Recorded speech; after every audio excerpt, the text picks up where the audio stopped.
So ngayon, dahil wala nang ulan, pupunta ako sa aking garden. Dadalawin ko kasi the last time na punta ko doon is Monday pa.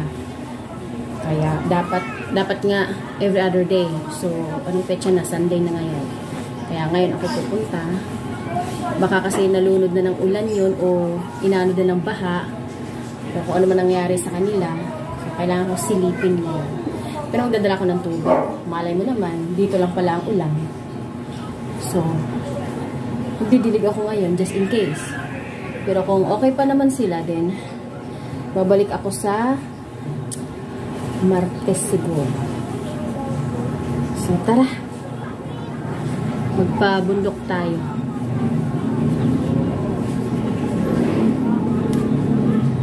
Bago pa umulan ulit. Approaching, so yan po yung dala-dala namin ni Magnum, dalawang 8 liters na tubig. At syempre, tabi muna natin yung helmet kasi nga baka uulan, mahirap naman.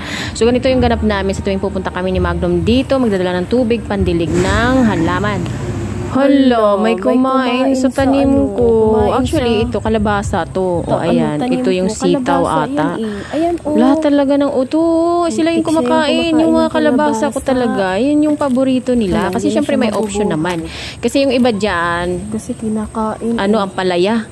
O, ayan, so, dito, grabihan. Kasi nga, syempre ako yung nagtanim, tapos sila kumain, no? Tapos ito naman yung okra. Yung okra naman yan kasi sa kabila, yan, talong. So, yan lang yung nabuhay. Tapos tatlo. Yan, 4 lang nabuhay. Hala, grabihan naman tong kumain dito sa Pero, mga guys, ito po yung mga alugbati ko, Ayan, medyo okay naman sila kasi nga, nung nakaraan, di ba nga, luy-luy pa yung mga yan. Kasi nga, pinutol ko yan galing doon sa mga tanim kong nauna. Lalaki na ng bunga! Ang dami niyang bunga, So, siguro kamatis itatanim ko dito kasi okay yung kamatis dito kasi yung iba, kinakain ng kinakain ng ba yun? Ala, ang ganda! Si Mr. Tomato ko. Actually, nandyan siya dati. Tapos ngayon, lumaylay na siya doon dahil ang dami niyang bunga. Oh my God. Ay, kapagod. At syempre, pahinga muna tayo dito sa tabi. Kahit tinan mo naman ang kalangitan, medyo makulimlim. Pero okay lang yan. Kasi nga, yan naman talagang gusto ko para medyo lamambot-lambot ang lupa pag binungkal. Pero syempre, nakita niyo naman, malawak na yung nalinis ko. Dito, tinalpas ko yung mga talahib. Ay, break time muna. Pagod ako. Yung mata ko natutuluan na ng pawis. Oh my God, dito ako sa tabi. Haggard, oh my God. My goodness. So, ayan, tinapak-tapakan ko tong na to, yung mga talahib na yan, para lumiwanag ang aking pakod. So, ngayon, maliwanag na siya. Kaya yung, alugbati ko, nilipat ko dyan sa pader na yan. Diba?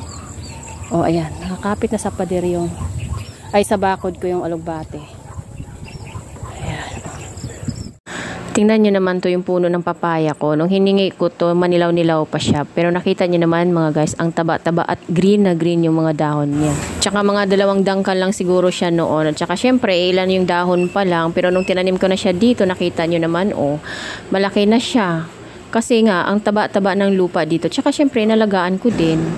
Ayan yung mga kapatid niya. Yung mga iba, kakasulpot pa lang nung time na yun. Kaya medyo, pa sila maliliit pa. Pero yung tsura naman na nila, syempre, good looking. Kasi nga, green na silang lahat. O, ayan. Actually, nanghingi ako ng 6 na piraso.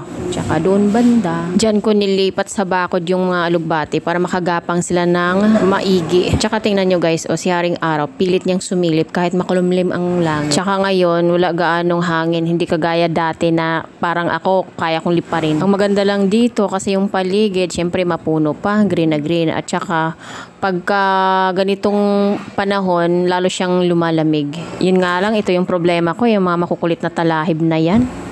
Dito nga muna tayo kay Mr. Tomato. Sa totoo lang mga guys, hindi ko to tanim. Bigla lang siyang tumubo dyan. At dahil kilala ko naman na siya si Mr. Tomato, inalagaan ko lang siya. Pero siguro dala lang to ng ibon.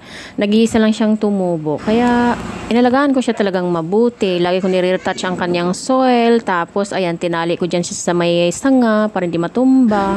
Nakita niya yung puno niya yan. Oh, ayan, pagkataba-taba. Kaya ang dami-dami niyang bunga. Meron pa nga siyang mga bulaklak dyan na hindi pa lahat naging bunga eh. Pag naging bunga lahat yun, palagay ko, sobra sa 1 kilo yung magiging bunga niya. Kaya nga dapa siya ng dapa kasi nga ang bigat-bigat na eh. Kaya gusto kong magdagdag ng kagaya niya kasi nga hindi siya mahirap palakihin dito. Hindi rin naman pala siya kinakain ng mga insekto. Kaya dadagdagan ko pa siya. Yung dahon niya green na green. Kaya nagustuhan nila talaga yung lupa dito kasi nga ano pa eh, hindi pa gaanong nagagalaw eh. Palagay ko pagbalik ko dito, yung mga naunang bunga ni Mr. Tomato, magdidilaw-dilaw na yan. Ang ganda niyang tingnan. Yun yung sinasabi na hitik sa bunga.